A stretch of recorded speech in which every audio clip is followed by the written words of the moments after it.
তোমাকে না জানিয়ে তোমার এই কালো কুচকুচে চুল আমি সাদা করে দেব, রুখতে পারবে? তোমার এই চোখের লাল চাহনি আমি ঝাপসা করে দেব, ঠেকাতে পারবে?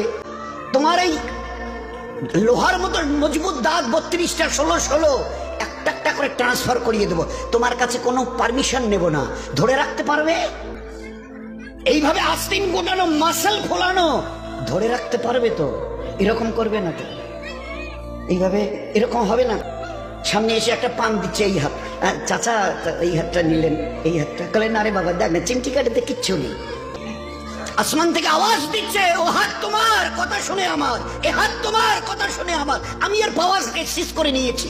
এই দুটো পা যদি হনন হনন করে হেঁটে চলো, খালি একটা পায়ের যদি সামান্য একটু প্যারালাইসিস করে দিই না, তো জীবনভর করে হাঁটতে হবে। বেডরুম থেকে নিয়ে বাথরুম একদম লাগালাগি, অ্যাটাচড, আমরা বলি না অ্যাটাচড।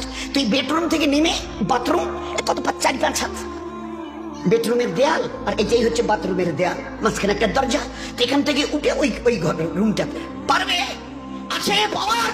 কিসের দেমাগ তোমার? কিসের এই অহংকার তোমার? শুনুনি কোনোদিন নবীজির কাছ থেকে অহংকার, তাকাব্বুর এটা আমার চাদর, বড়াই এটা আমার চাদর, আল্লাহ বলছেন। আর আমার চাদর ধরে যে টান দেয় তার ঠিকানা কোথায়? বলেন না, সবাই কম বেশি জানে না।